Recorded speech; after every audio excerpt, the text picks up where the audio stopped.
The Triathlon Show 283. Hey,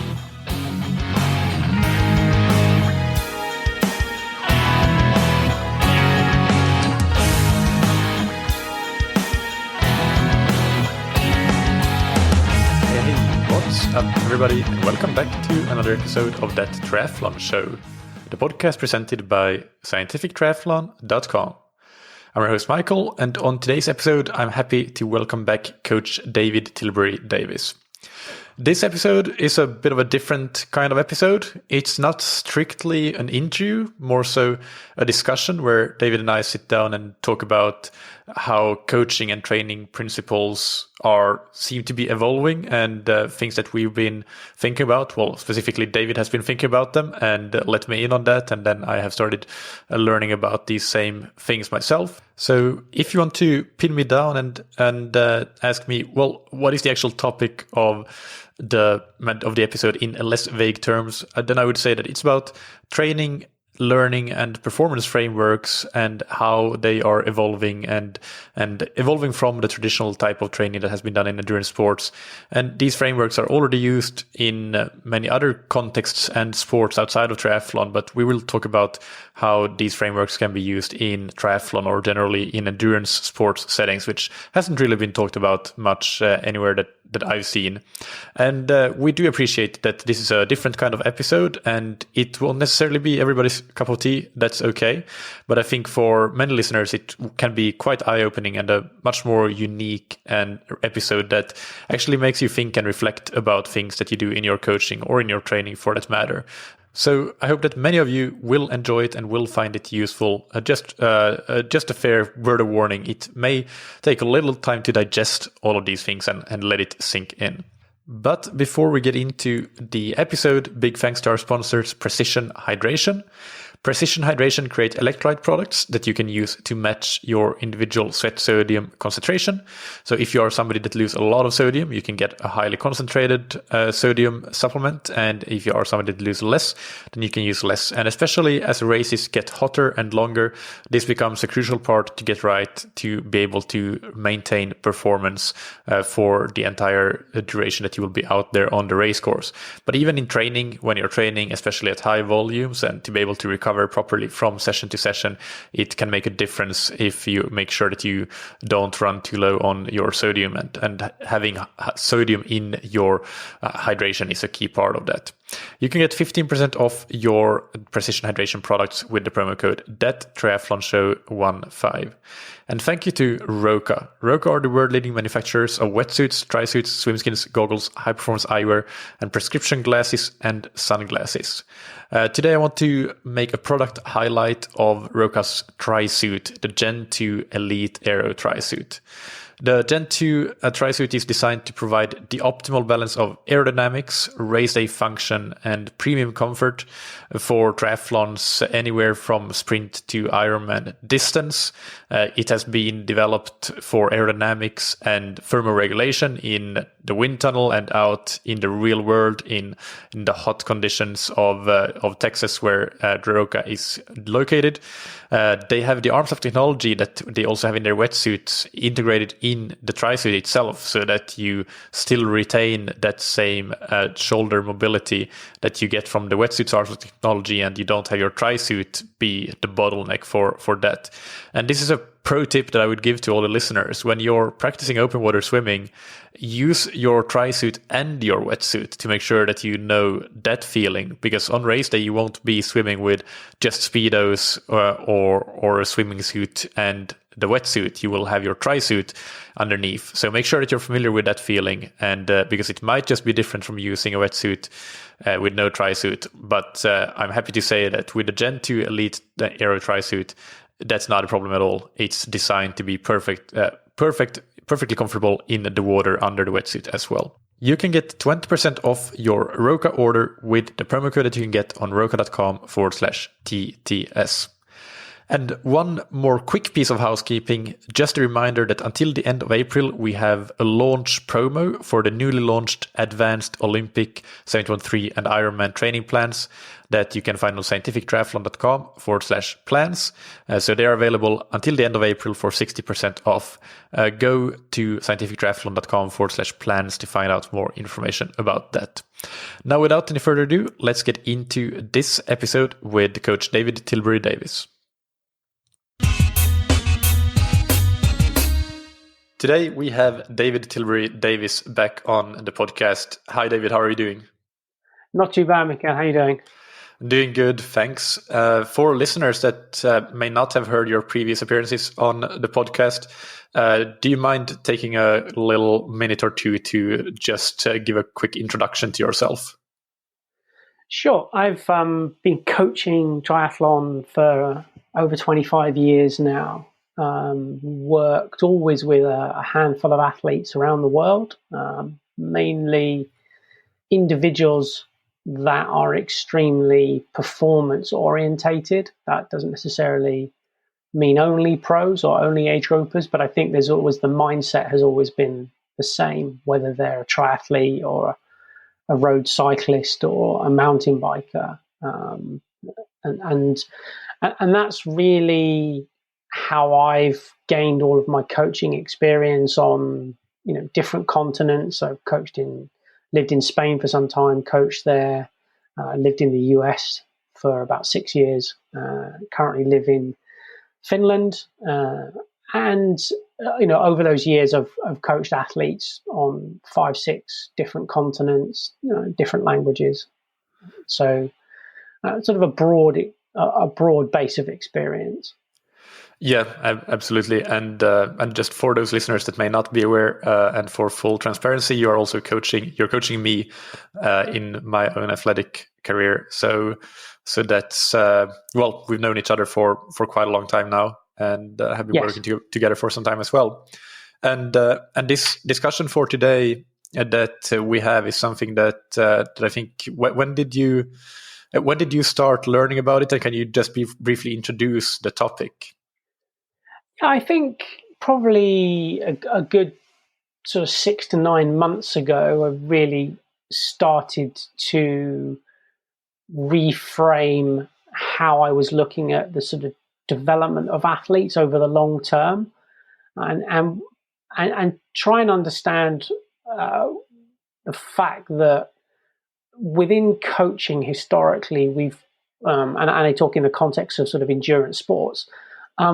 We've always come at things in a fairly reductionist way of saying we want to create a certain stimulus X and a different stimulus Y, and the summation of those things should allow a person to then operate in the competitive environment to the best of their ability.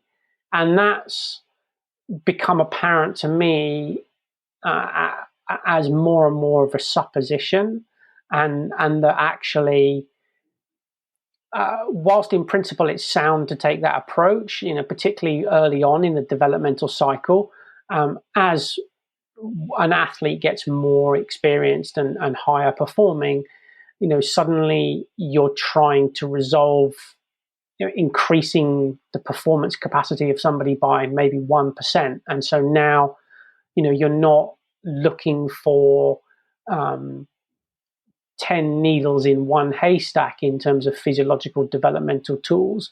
You're looking for one needle in 10 haystacks, and there isn't a right answer for everybody. It's very context dependent on the individual, and that's what's really driven all of this for me. And then also digging into the physiology as a whole, really starting to compartmentalize things into, how are we actually developing this athlete? Are we, concerned with the sort of psychological development aspects, or are we concerned with the sort of central adaptation, so cardiovascular system, or are we concerned with peripheral adaptation in terms of, metabolites and muscle recruitment and those sorts of things, and really trying to understand with each individual athlete that I work with that that those things may be different for different athletes. And we've started to see within the coaching sphere this idea that actually, coaching individuals, is about dealing with a complex, dynamic system rather than, something that you can, based on sort of SEAL's general adaptation to stress theories, you give it a stimulus, you get a response. And yes, you do, but that I think in this day and age of competition is quite a reductionist approach.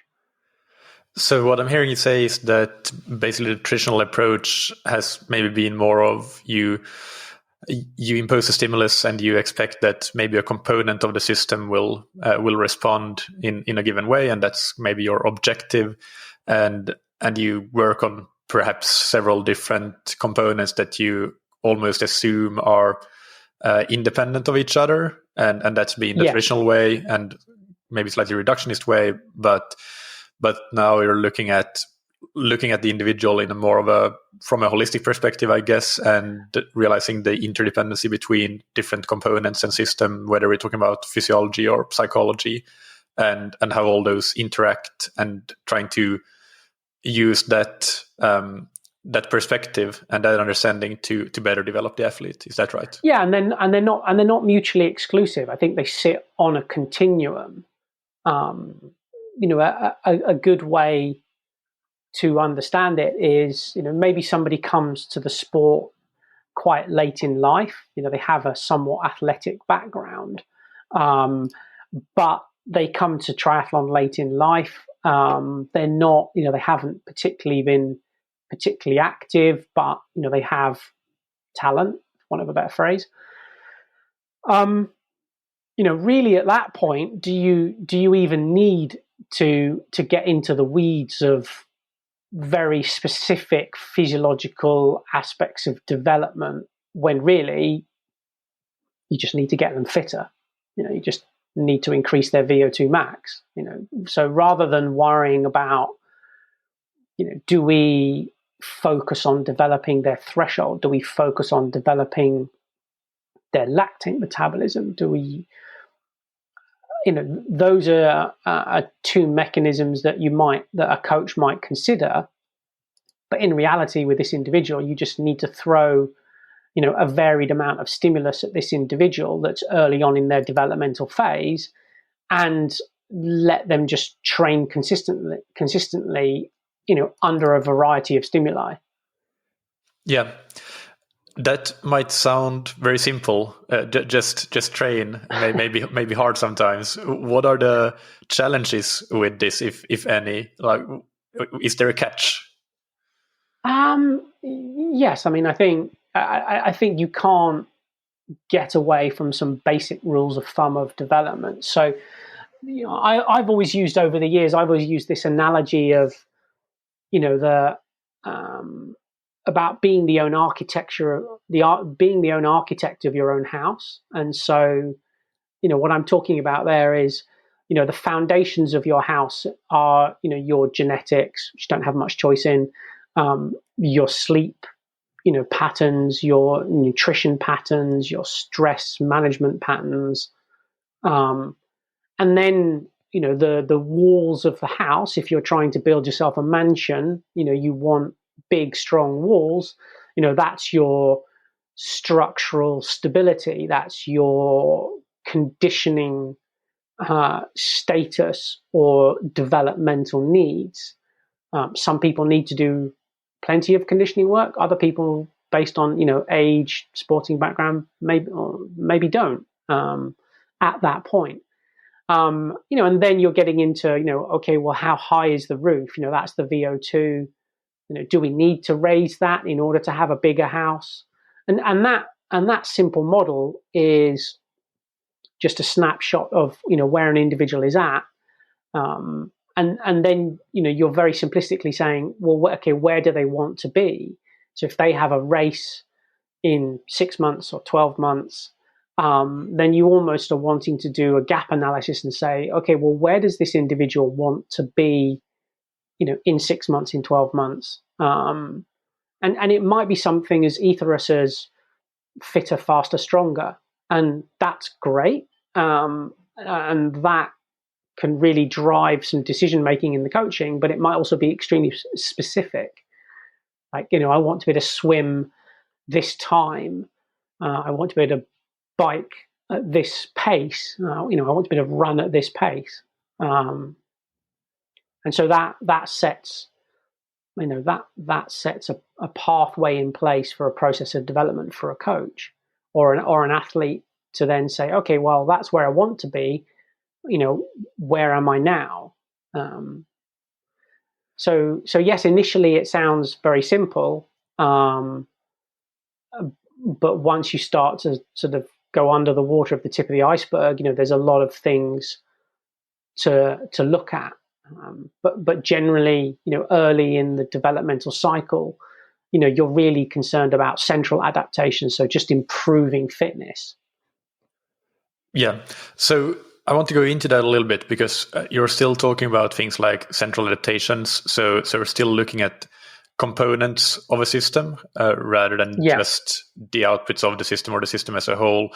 So what is it that has changed in your coaching in a way, or since starting to look at this sort of model of I guess athletes as a complex system, if you're still looking at the components of the physiology, what in practice is the difference between how you used to coach and how you coach now?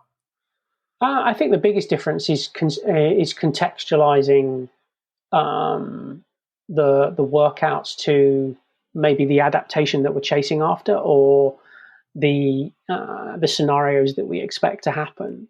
So, I can give you a couple examples then and make it a lot easier to understand. So, traditionally within coaching, we may have started from a base point of, okay, we want to do a block of sort of VO2 max development work, and there's fairly standardized structures of those types of main set that many coaches, yourself and me, have used and do use.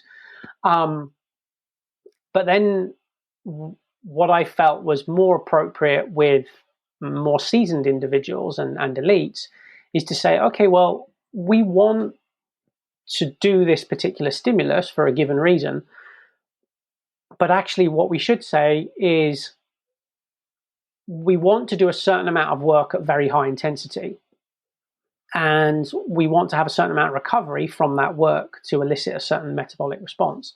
But rather than write a session based on pace or intensity, I would say, right, Mikael, you're in a race scenario, you're on the run, there's 4 other guys running with you, and you've got 5K to go. You've got 4 opportunities to drop them one at a time, and I want you to go. I want you to attack each of them for for whatever you feel is necessary. But in total, you're only going to do, for argument's sake, 16 minutes of attacks, and then you're allowed to sit in and recover for 8. But in that 16 minutes, you need to, in your head, visualize those competitors and visualize, dropping them one at a time. So I haven't given you a pace, I haven't given you an interval length, I haven't given you a recovery length. I've given you the autonomy to do all of that, and I've contextualized it in a way that you may even have experienced in a race in the past, or that we may have discussed as a likely outcome in a race that you do in the future. Yeah, it gives a lot of autonomy, and you don't necessarily need the same amount of structure as those typical workouts that we've all seen many times would provide. And it tallies with maybe how as coaches we need to understand not necessarily the actual age of an individual, but their athletic age. Because when somebody comes to a coach, very early on in their sporting career, whether they're a junior athlete or whether they're in their 20s, but they're very new to the sport, then, clearly any instruction is going to be very pedagogical. It's going to be very teacher-led.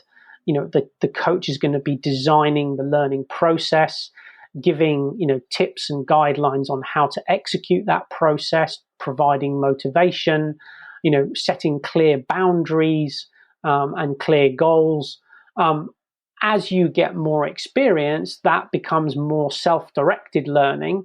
And so, as a coach, I might set the task, but I'd encourage you to problem solve that task through a multitude of mechanisms that allow you to kind of learn and experience, your own, sense of awareness of what you're doing and how you're doing it. And then, eventually when somebody is extremely experienced, and this is almost the case with, world-class athletes, you're into the realms of like self-determined learning. So that's very much where the athlete is trying to find problems and then turning to the coach and saying, this is a problem, just figure out how I resolve that problem. And then, I will then use the tools that I have available to me in a physiological or psychological sense to, implement that solution that you present. So the coach is almost not coming at an elite athlete with, I have a system and I have an approach that I think you need to do. It's more a case of saying, okay, you always seem, just as an example, you always seem to, execute a race where in the swim, first 400 meters, you're right up there with the front pack, almost one of the first swimmers. And then, at 600 meters, you're in the second pack. And then at, 1K into the half Ironman, you're swimming with the third pack. And they're like, I'm training really hard, and my training's going well, but I don't understand why that's happening. And then that's where I, as a coach, you would go away and say, okay, I'm now into sort of failure management rather than success management, which is what you're doing in the early days of somebody's developmental cycle. Is, you're focusing on the principles and practices that are going to create success. But then when somebody is already successful, you're really into the territory of failure management and saying, what goes wrong? Because nobody ever really has the perfect race. So it's like, what went wrong in that race? What went wrong in that race? What went wrong in that training session? What went wrong in that training session? And problem solving. And that's where this sort of complexity comes from. Yeah, that's a really interesting perspective, and I like that with how early on in the development phase you're thinking of more in terms of success management and then failure management as you get to the very pointy end. One thing that the example with the workout made me think of, where the athlete gets the autonomy to execute a certain scenario, for example, that you described, is that what it makes me think of is that this is sort of an integrated approach where you're working whatever the physiological target of the workout may be, but you're also doing that while practicing the same mental and cognitive skills you will be needing in a race, because we all know that a race is not just about who can score the highest on a VO2 max test, but there are many other components of it. So is that a key part for you? I think the key part of it is also about helping an athlete understand their own unique physiology. There are athletes out there that are innately predisposed to do well in a race that requires a lot of surging, just because of tactics and strategy and people doing silly things and not doing silly things, and or that there's a lot of surging required because of the nature of the course. It's got lots of punchy climbs, there's headwinds, there's tailwinds, and there are other people who are sort of physiologically predisposed to just need to just sort of be really as even with their effort as possible in order to optimize their physiological performance. And I think the more that you play around with this sort of constraints-based training, the more learning opportunities that you give athletes to, get an insight into, what works best for them. And there's always going to be failure in these types of workouts, but we also know from research on sort of constraints-led training that if athletes are sort of failing at a given task 30% of the time, then you're on the cusp of adaptation and development to that task stimulus. More than that, if they're failing 50% of the time, let's say you give them an interval workout and they just can never get through even half of it, then you either don't understand their physiology, or they're just not, maybe they're not at a point in terms of their development to be able to achieve what you're trying to give them from a race scenario.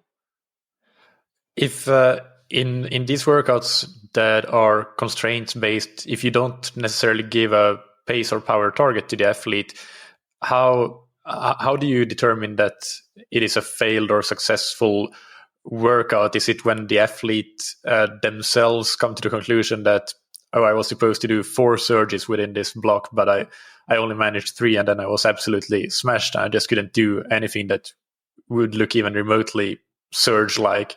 Or is there? Do you have any other definitions of what no? Success And I think that's a good way of looking at it. And it's not failure in the sense that you failed, I'm disappointed. It's failure in a sense of, you failed and there's a learning opportunity there. Why did you fail? Well, clearly you failed because when we dig into it, we can see that, the paces that you went out at in the first 3 efforts were so hard that basically you had nothing left in the tank. And so actually, if you did that workout again, you might sort of put a cap on just quite how hard you'd go on those attacks. So, my ultimate goal with the athletes that I work with is letting them walk into a race, with, a pair of kings, a pair of queens, and a jack, and knowing that that's their poker hand. I'm not. Well, that's maybe not as great a hand as you could have, but you get my point. I want athletes to know the hand that they can play, or know the game that they can play, because we as coaches can sit there and say, the optimal way to execute a long distance race is to swim as evenly as possible and bike as evenly as possible and run as evenly as possible. But as you well know from your own experience, once you're at the pointy end, you're not necessarily given that privilege. It's kind of taken away from you by the racing dynamics around you. Yeah, absolutely. And that is one thing that that this topic and the discussions we've had about it before has always led me to think that it is in some way, and it's not as simplistic as that necessarily, but a lot of it speaks for an approach where race specificity seems to be quite central, even though it doesn't mean that, well, okay, I have this one power target or one power pace, but as you said, it's race specificity within certain scenarios that you might encounter on race. And you bring up a really interesting point there about race specificity, because this is what I'm driving at when I say that whilst coaching in the early stages can be very reductionist in its views, over time it needs to be more complex, because when you talk about that race specificity, you and I both know that, that the internet tells us that, the optimal power to race an Ironman at on the bike is 75% of your FTP. Now, I'm not going to get into debate as whether that's true or not, but let's just take it as read that it is. But what that misses is we can do all the training in the world to ensure that from an FTP and percentage of FTP perspective, that you could ride at that power. And, we could validate that within training sessions as well. But what we might actually be missing is the fact that, the underlying metabolic cost of you doing that is not fuelable. So actually, whilst you might be trying to ride at 240 watts, just picking a number, in an Ironman, maybe for Mikael, because of the training that we've done and your own physiology, maybe the price of that is 135 grams of carbohydrate an hour being burnt. And you can't eat that, you can't fuel that. So whilst you could maybe eat 100 or 110 and have a good bike, when you get on the run, sort of metabolically speaking, you're bankrupt. And so that's where I think specificity is important, but it can also take you down a slippery slope of not performing to your ability. Yeah. For self-coached athletes, what are some tips that you would tell them in terms of and especially if we have, so you're saying that earlier on in the development cycle, you might use a more traditional approach and benefit from it. But if we have some advanced self-coached athletes, yes. Would you be able to give them some advice for how to start integrating this kind of thinking in their training? Absolutely. I mean, I think I would say start to contextualize some of your quality workouts around, race experiences that have gone well or have gone poorly. There's a dearth of data that we can have to hand nowadays. Actually play around with, scenarios where you say, okay, well, I did this race like 6 months ago, and I raced really well, and I just don't understand why, halfway through the run, the lights went out, even though I didn't sort of biomechanically feel I was in a bad place. And that, is one way you might say, okay, well, was I actually getting enough hydration and nutrition on board, or, was I actually riding far too stochastically for my own ability?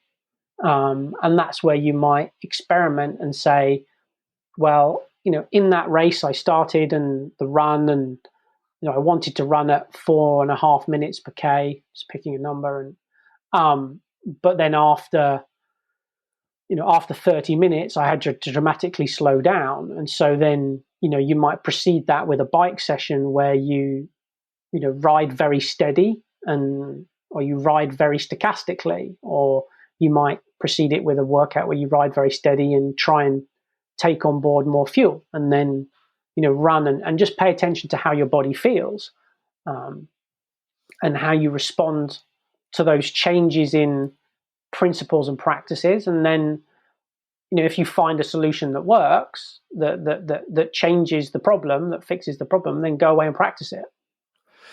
So a big takeaway seems to be this iterative learning process. You have had a race experience or several race experiences in the past that you draw upon, but then every time you do a key workout, you have the opportunity to gain these new learning experiences, and also these sessions are in some way designed to help you get through your next race in an optimal manner. But you can basically, you have your starting point, which is way back in your previous races, and then you have your journey through the workouts, and then you have your next end point, which is the upcoming A races that you might have, but then throughout the sessions, it's not just about designing your perfect training plan to take you from point A to point B, but to really be present through that journey and change things as you get new information coming in. Is that what you're saying? Yes. Yeah, absolutely. I mean, I think a lot of it is around mindset. I mean, let's not forget that the nature of this sport is that really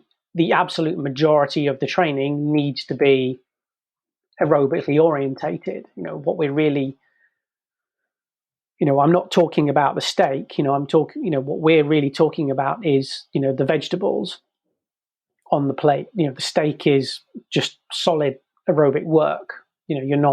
This isn't like suddenly an advocacy for, just doing, high intensity interval training or CrossFit to get you through an Ironman. There's a reality to a certain amount of aerobic work being required, but this is sort of more the nuance around, how to develop yourself as an athlete in the context of racing and intensity within your training. Yeah.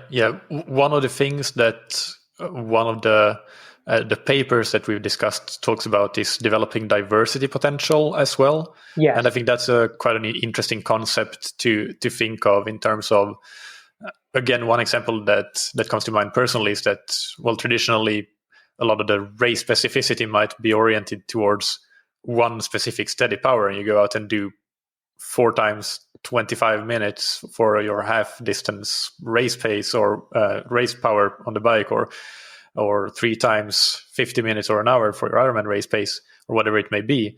But that's not necessarily developing your diversity potential, but it's about maybe being able to do a hard 10-minute effort first because you have a climb at the start of the bike, and then being able to do that work afterwards.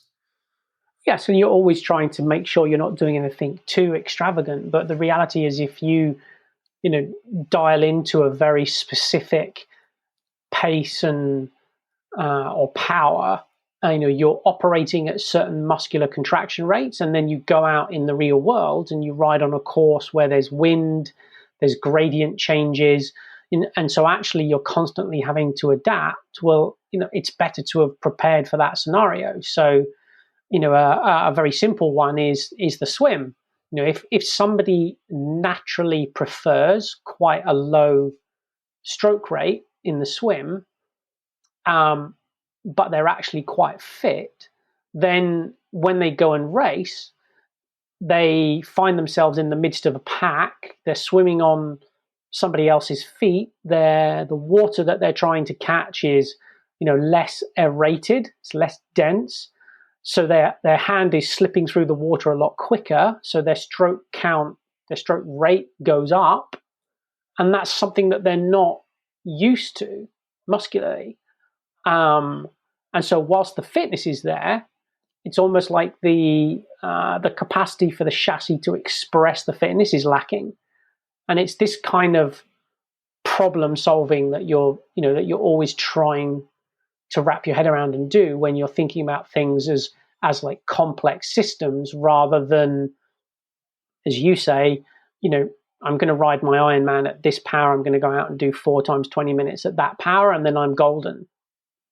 Yeah, and even something as simple as thinking about where you do it. Like if you do those 4 by 20 minutes outdoors, that's still going to be more realistic in terms of how that might happen on race day compared to doing it indoors on the trainer, which is not to say that that's a bad way to train at all. I love it, but sometimes but it's just a very different experience to being able to produce power outdoors and being able to sort of work with the terrain and work with the small changes or bigger changes that comes up depending on the course you're riding.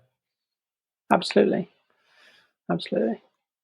I mean, certainly, this isn't, as well, this isn't like that we're trying to reinvent the wheel. I think it's an iteration of sort of coaching and athlete development that's been sort of coming for a long time across a multitude of sports. Soccer is probably a prime, or soccer, football, whatever you want to call it. It's a prime example of where there's been so much research done in player development and talent development, and and yet you hear these stories of, I'm going to kind of pick one country, but how, talent comes out of Brazil, and it's because these kids are growing up playing, small-sided games in, constrained spaces on uneven surfaces, with different size goals, different weight ball, in favelas or suburbs of cities, and that's actually creating so much diversity in the stimuli that they're getting, that then when they go into a more structured environment, it's almost like they've got so many different coloring in pencils that actually shading something in black or shading something in blue is just really easy to do. Whereas I think in a Western, in more Western civilizations, we've always tried to work out in coaching in many sports, well, what's the right crayon to use at the right point? And yet we are learning more and more. You look at sports in the US, all the top NFL selections every year at the draft, at the combine. More and more and more, you're seeing athletes that are the top picks.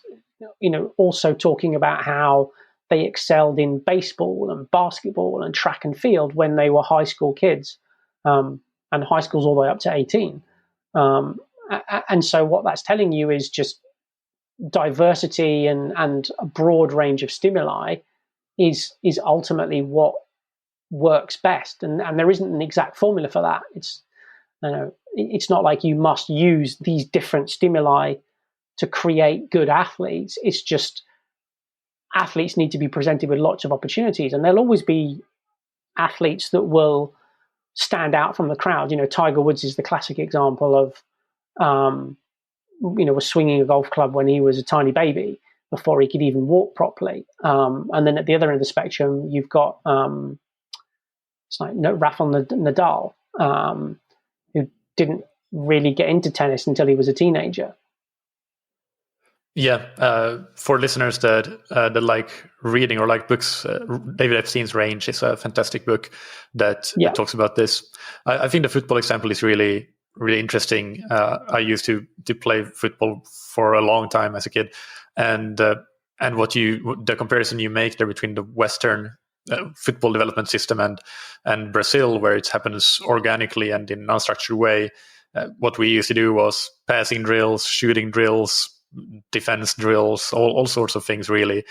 And of course there were some small-sided games and just normal game time, but I think that it was definitely quite a structured way of learning, trying to break the game down into different subcomponents. But that didn't mean, obviously, we were nowhere near as technically proficient or proficient at anything as like these kids coming out of Brazil usually. So I think that's a really good example of how an integrated approach and not necessarily the most structured approach can be a really good approach still in terms of developing performance potential and performance potential in a diverse set of conditions as well. So that was one thing. Yeah, sorry, go on.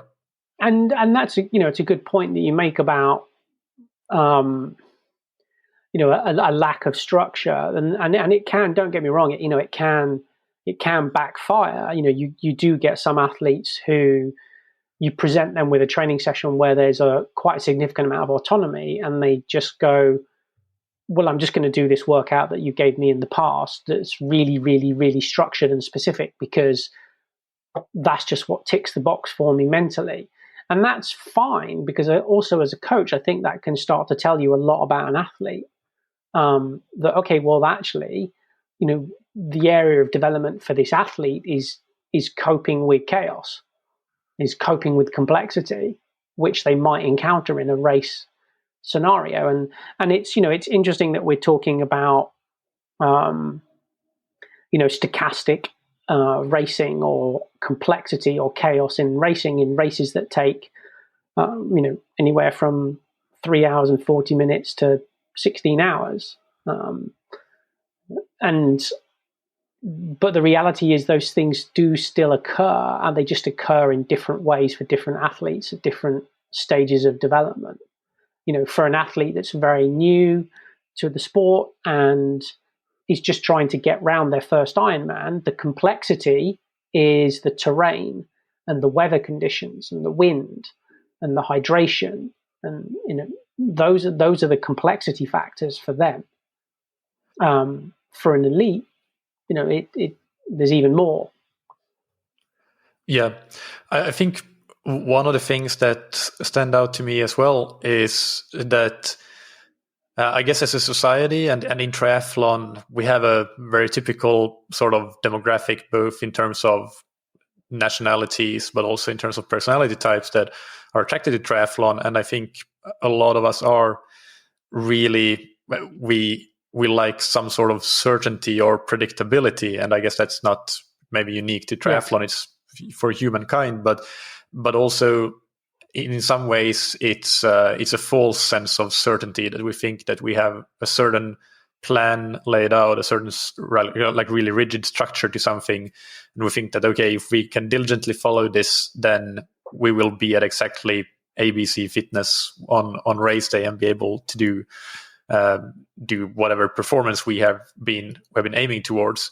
And sometimes maybe it's better to be uncomfortable about having uncertainty and accepting that we have uncertainty in how things will go, rather than be like having a false sense of certainty, but actually being wrong about how that certainty exists in a plan, because it really doesn't. Like it is so interdependent, all the things related to developing performance potential, because it's not just physiology, it's psychology and cognitive skills and being able to, and social pressures, backgrounds, all those things. And that's what's really interesting is, one of the papers that we were looking at, it highlighted this point about that the real true champions are differentiated by the mindset that they bring to a situation, to a sporting trauma, to a complexity, to a chaotic situation. It's the mindset that they bring to it. It's not the experience and as a result wisdom that they have from prior occurrences. And I think that's really interesting, is that whether you're a novice athlete, or whether you're a top age grouper, or whether you're a world-class elite, what you really want to be thinking about is, what do I take away from every experience that I have in a training session or in a race? What do I take away as what went well, what is an area of development, or what is I'm just scratching my head and I've got no idea what went on. And then, whether you have people around you that can help resolve those things, or whether, you can do that yourself just by reflecting on that experience. That's where the real growth and success occurs with any athlete. Yeah, that they talked about proactive coping mechanisms versus being reactive, and I think that's something that blends nicely with what we talked about with reflection and learning from session to session. For example, if you go out and do a long key workout, a key ride, for example, and you end up bonking, for example, then like being proactive about that. Okay, this happened now. How do I make sure that it doesn't happen in the race? What can I do differently, rather than just being reactive? And when it happens on race day, you start to think, oh, I really need to do something about this because this ruined my race. But that being a differentiating factor between the true champions and the others was really interesting. And was something we can all learn from.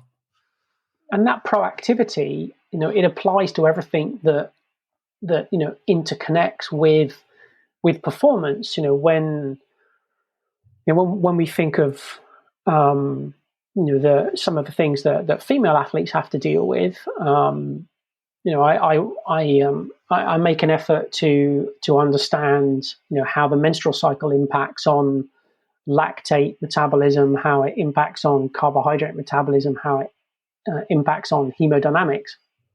And I listened to a really interesting presentation the other day, and the research scientist was talking about how we definitely are aware of this subject in female sports, in women's basketball, women's soccer, and it's something that teams and professional organizations are beginning to ensure that there's appropriate education in place for the players and the staff. But they made a really interesting point that the research at the moment has said, okay, well, maybe this is an optimal point in a female athlete's cycle to race, when in fact what we should be doing is saying, what does this athlete need to do the rest of the time to ensure that they can race and perform to the best of their ability pretty much whenever. And I thought that was a really interesting point that they were making, and saying then, because the menstrual cycle can have very different impacts on different females, there may be different ways that they have to approach it from a recovery perspective or a nutrition perspective. And so, I've personally had athletes that have gone through an entire season of racing and been in a situation where 50% of their goal races are absolutely right where they don't want the race to be. And lo and behold, those races were never their best performances.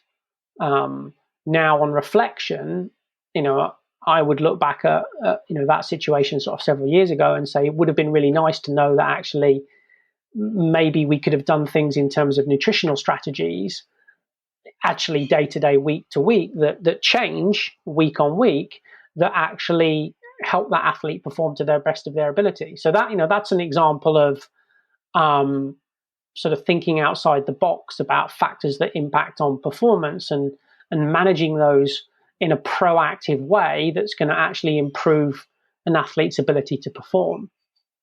Yeah, that's a fantastic example. You mentioned earlier that we shouldn't try to reinvent the wheel. Can you maybe just recap some of the things that you still think it's important? Like in what sense is it still important to perhaps think about the components of the system of the athlete as a single system, and try to develop certain components? To what extent do you think it still makes sense to do that? I mean, I think the easiest way to look at that is firstly to say, if you're very early on in your athletic career as a triathlete, and I'm going to stick with triathlon and specifically long distance triathlon, or somebody that's maybe new to the sport and doing an Olympic distance race or even a sprint distance race. But if you're very new to the sport, your main concern should not be, the minutiae of, what heart rate zone do I need to do my training in? What's my threshold? I think that you want to get a broad range of experience in training stimuluses that keep you active, keep you training consistently, and broaden your experience and awareness of what you're doing and how it feels. And then as you become more and more experienced, you can start to develop, really deep training loads in certain territories to address certain developmental needs. Like for instance, if you've decided to do an Ironman and you've never done one before, then clearly there's going to be a big developmental need to do a lot more aerobic work. And, basic principles that you can't avoid, I think are, I won't go as far to say that, polarized 80-20 training is the be all and end all, but there definitely needs to be a large percentage of your training that is very aerobically orientated, because that's the nature of the racing that we do.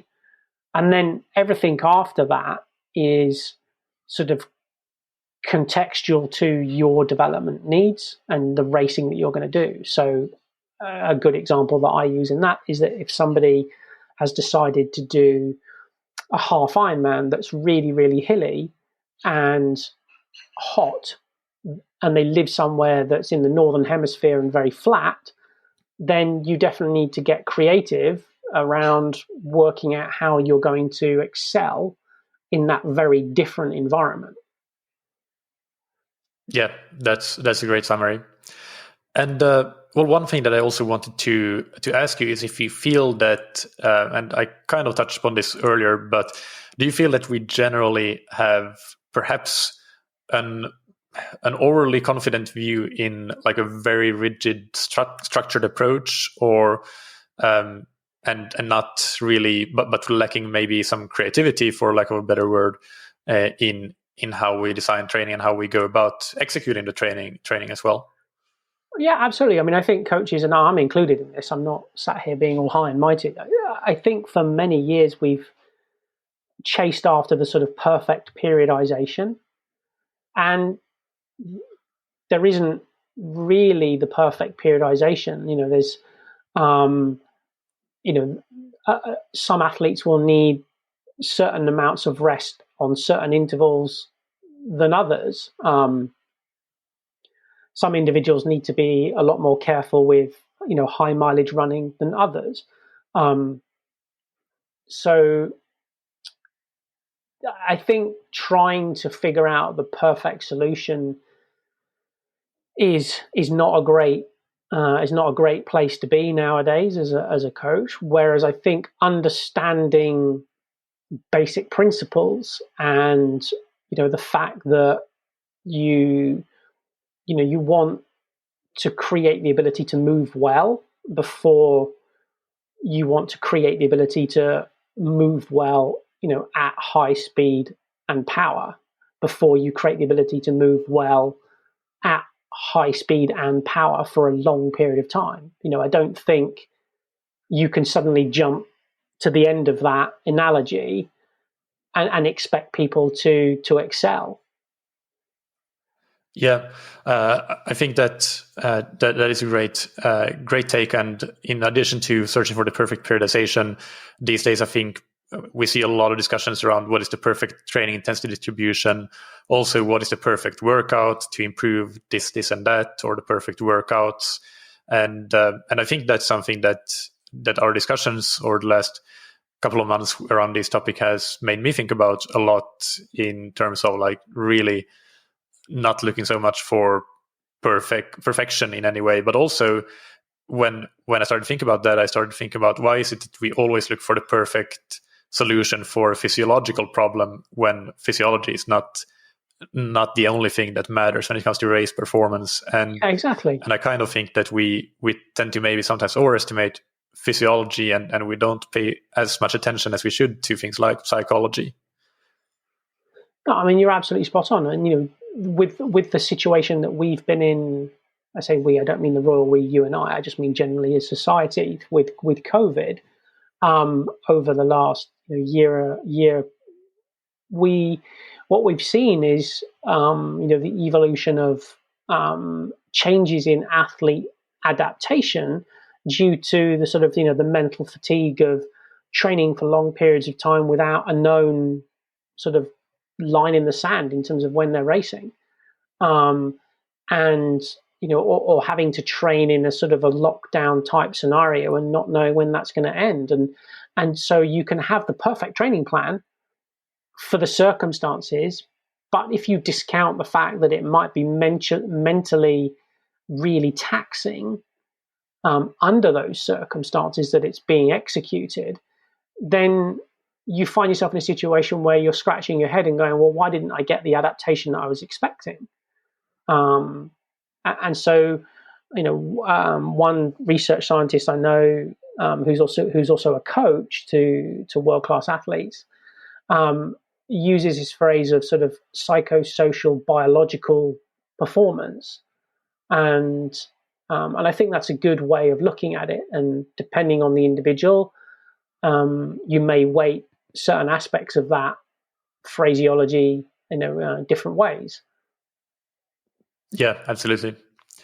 Let's start to wrap up. Can you give us maybe 2 or 3 practical takeaways that you want to leave the listeners with? I think the biggest I would say is, as an athlete that's looking to develop, really try to reflect on the experiences that haven't gone well in training or racing, and ask yourself, well, why didn't those go well? And if you can't sort of deductively reason why that is, then certainly find somebody or look for information on figuring that out, because that's where I think the real opportunities lie in any athlete's development. And those things do evolve. It's not like you fix one thing and then you have the most perfect race ever. It's like you fix one thing and then something else crops up, and then you fix something else and then something else crops up. And as long as you're happy on that journey of being sort of proactively reflective, you'll always continue to improve and develop as an athlete. And that's the biggest takeaway I would give, everyone. Right. Yeah.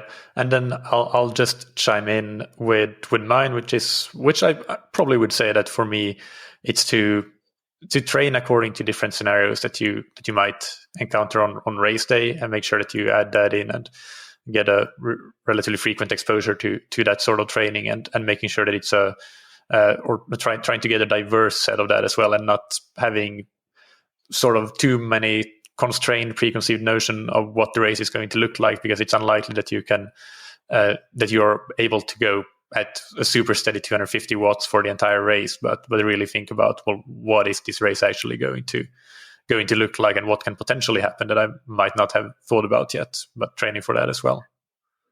And I'd add to that statement of yours that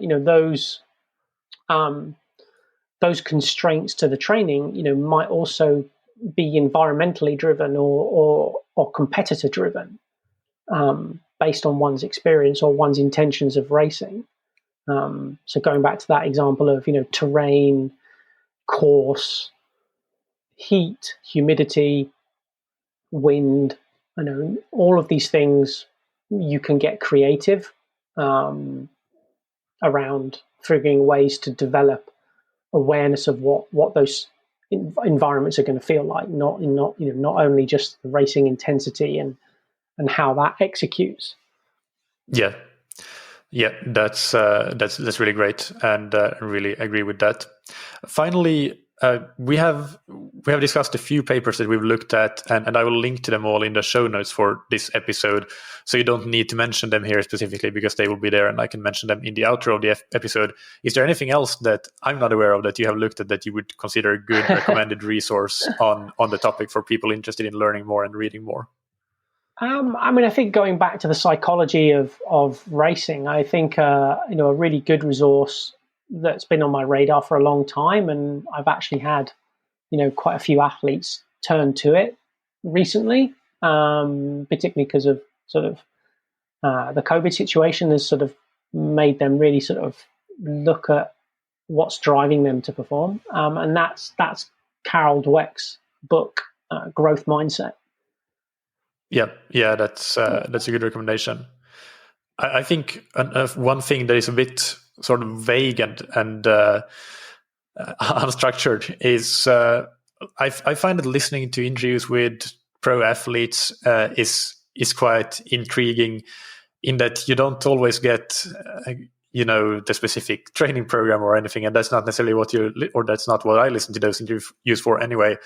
But hearing the stories can actually help you get some, if nothing else, motivation, but also inspiration to how to do small changes and tweaks to your training yourself. I remember, for example, an anecdote from Alistair Brownlee when preparing for the London 2012 Olympics.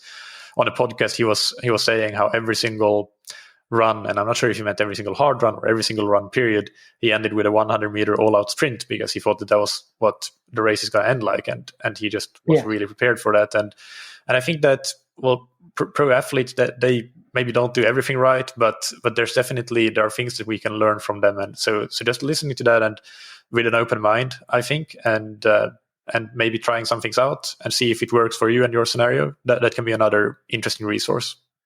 Yeah, I think the point that you raised about certainty is a really key one. One of the particularly sort of top track and field coach that I know uses this analogy, and I think it's a good one, of the, in terms of their coaching, 80% of what they advise is sort of wisdom based. 20% is sort of experimental, based on sort of intuition and research, and then 5% is pure guesswork.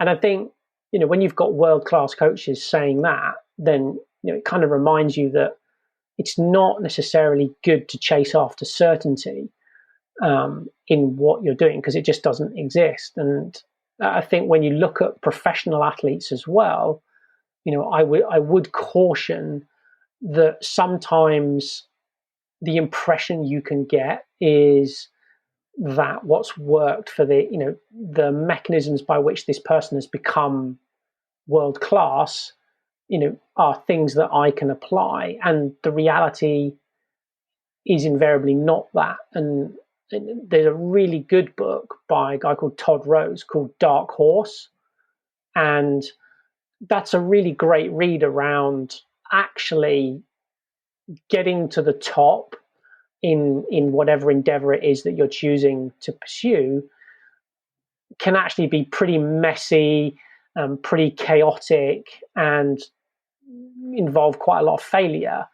And so we have to caution ourselves at taking, a sort of a rose-tinted view of a particular athlete's journey to success and saying, oh, that's what we should all be doing in training, because the reality is that's probably maybe like a tenth or a quarter of what is actually relevant.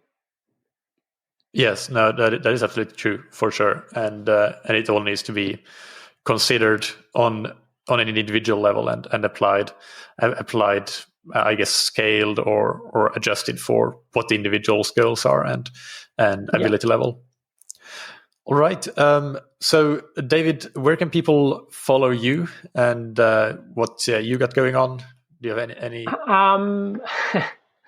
I think probably on Instagram, Coach Tilbers is where I post. I'm not prolific on social media, and certainly if people are interested in what some of the athletes I work with are doing, there's I'm going to have plenty of athletes racing at St George 70.3 in a few weeks, where I'll have Alyssa Daler, Leslie Smith, Kayla Cabellin, Lionel Sanders, all Bart Ehnertz, all racing, and then at Ironman Tulsa as well. Quite a few of those individuals will be racing there. Kim Morrison as well, who just had a really good race at Galveston.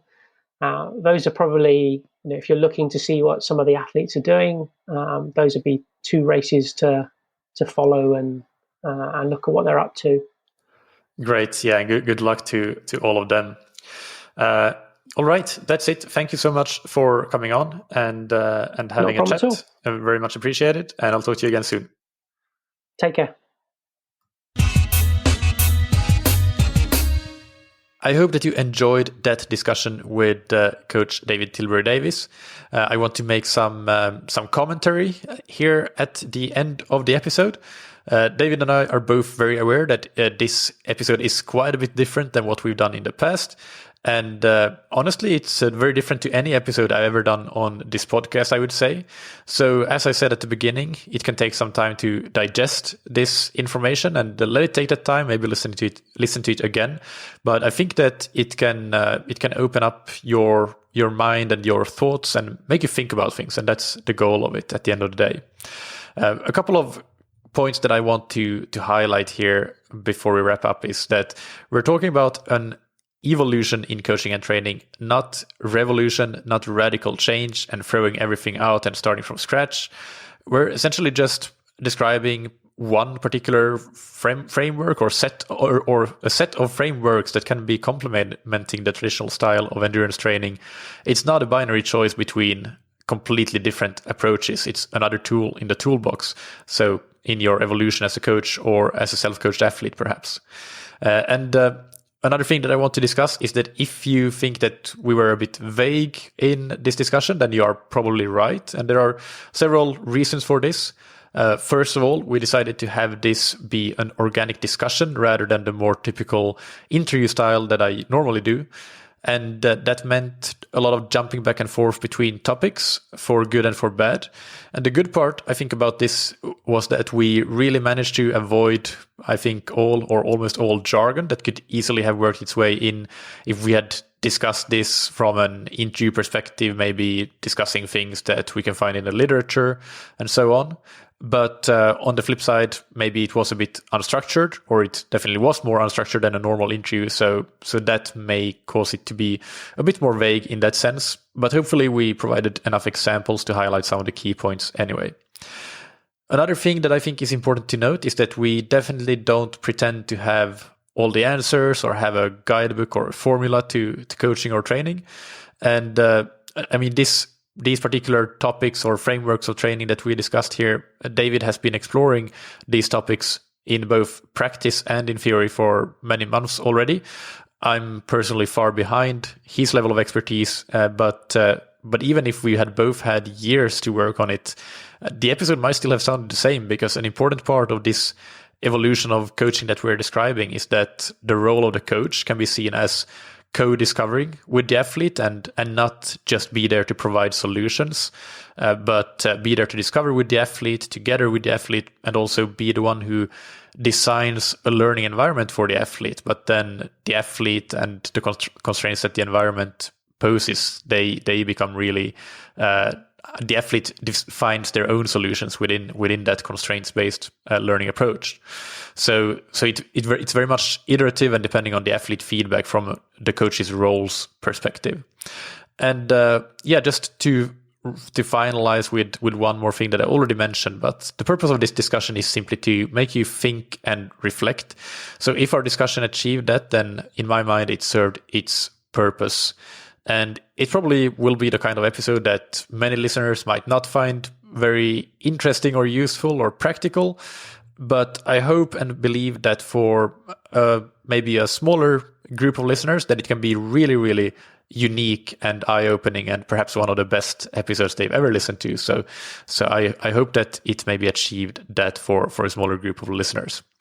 As always, you can find the show notes for today's episode on scientifictriathlon.com with links to David's past appearances on the podcast and also a number of research papers for those curious to dig into the literature.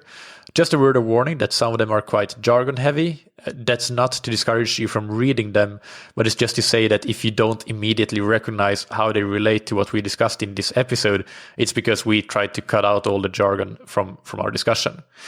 If you just want to get a high-level summary, then I think that the paper that I linked to by Paul and colleagues has two tables, table 1 and 2, that provide a great summary of some of the things in these types of coaching and training frameworks. On Thursday, we have another TTS Thursday episode coming out. And then next Monday, there will be an interview as usual with a guest who is still to be confirmed at the moment of recording this segment. So yeah, just stay subscribed or subscribe if you are not already so that you don't miss any future episodes. And finally, remember that we are now in the launch period of the newly launched Advanced Olympic half and full distance training plans. So for a limited period, you can get these plans for 60% off the regular price. This period lasts until the 30th of April of 2021 with the promo code ADVANCED at checkout on the Training Peaks page for each plan. You can find all the links to the plan versions and all the information and the code, etc. on scientifictriathlon.com on the training plans page. Finally, big thanks to our sponsors, Precision Hydration, that you can find on precisionhydration.com. Go and get a free hydration strategy and get 15% off your order with the promo code THATTriathlonshow15. And thank you to Roka that you can find on roka.com. Check out their wetsuits, tri-suits, swimskins, goggles, high-performance eyewear, and prescription glasses and sunglasses, and get 20% off your order with the promo code that you can get on roka.com/TTS. Thank you, as always, for listening. Keep training smart and keep loving triathlon.